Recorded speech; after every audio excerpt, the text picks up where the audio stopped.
everybody, how are you doing this beautiful, lovely day? I've come to your faces this morning. It's morning where I am. I've come to your room, your car door, your phone, and I know you miss me. I do miss you as well, sincerely. But we're going to be talking something serious this morning, right? I've heard a lot about it. Most people, when it comes to disability and persons without disability, most people tend to say, oh, I'm talking to a disabled person and a normal person. And the question where I get to always ask myself is, can we actually explain what we mean by normal person and a disabled person?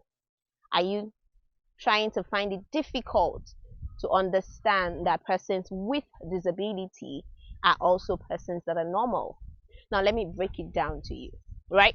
According to the United Nations on the Convention of the Right of Persons with Disability, it says that disability can be defined as either a sensory, a mental, or a physical impairment, which hinders, right, the equal participation of these persons with the other persons in the society. Let me break it down further. Picture you are in a place with someone who is struggling to cross what they call it now, the pavement. At that particular point, that pavement to that person is a barrier, right? Now, the person's inability at the long end not to be able to cross it, needing help of another person, you can also picture it to be a disability. But the only issue I have is, at that point where the person is trying to cross, is the person abnormal? You understand what I'm saying now, right? So that is to say that persons with disability too are normal persons. They have blood flowing in their skin, in their veins. They have every right to be regarded as humans first before their disability. If you look at me, I am working, like straight working and all of that. But the question is there any hindrance for me to, move around? Yeah, there could be some hindrance. But the question is, am I able to break that barrier? Am I able to build a pathway that will make me walk smoothly? Right?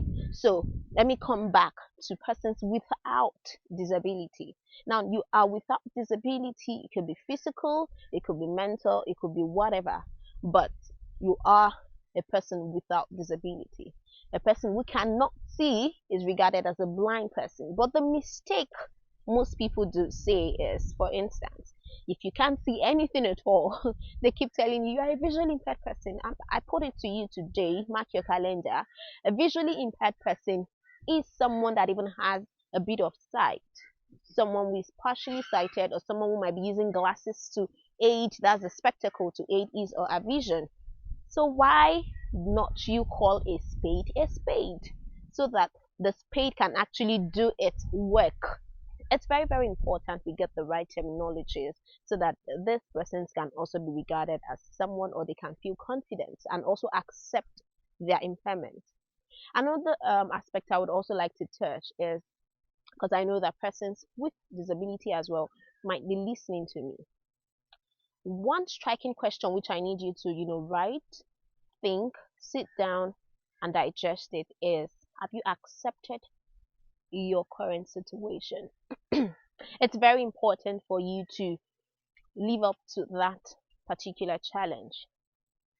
Remember the example I said about someone trying to cross a pavement and the person gets stuck. It's a two-way thing. Either the person stops there and do not move further, or the person accepts, oh, this is a pavement. Okay, let me look for a solution on how I'm going to cross to the other side. The point at which the person finds or is in search of a solution makes the person a conqueror, makes the person, makes the disability, that's the barrier, a little not worthy, right? So now that particular situation makes that spade a spade, and it makes the human who wants to cross that pavement stronger. And whenever he or she finds that challenge elsewhere, he or she can do what? Can cross it without limitations. right? So now, you as a person with disability, you need to accept the fact that this particular situation has happened. See, no one prays or no one hopes to sleep one day, wake up, and find him or herself perhaps in a dungeon. Something you never prepared for, something you never thought of, something you didn't even wish could happen to you. But the question is, now that it has happened, what is the way forward?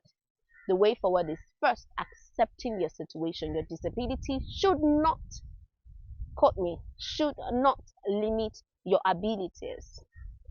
The moment you've accepted that disability as a human, it makes it very simple for others to also accept you, right? Now, if others are able to accept you, I think the journey is going to be very much smoother and enjoyable, right? The journey is going to be much smoother and enjoyable. And to you out there who are without disability, who might be thinking, oh, I need to always help this person. Oh, no, no, don't go there, don't go there. It's enough of that, right?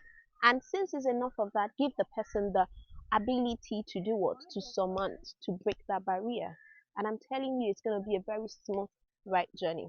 Lessons to take home. Number one, accept whatever situation you find yourself. Number two, ensure that that situation is able to take you to the next level. Number three, you out there looking at the person with a particular situation, you should do what? Find a tool to make the person move ahead in life, right? And don't forget, most importantly, someone with a disability should not be tagged as an abnormal person. Because you are without a disability doesn't make you less person with the disability. So everyone is regarded as someone. So person that doesn't have a disability should not be called normal person. Hey, I'm also normal, right? So till next time, I think I've been able to tweak your brain a little, right? Okay. So next time when I see you, adios.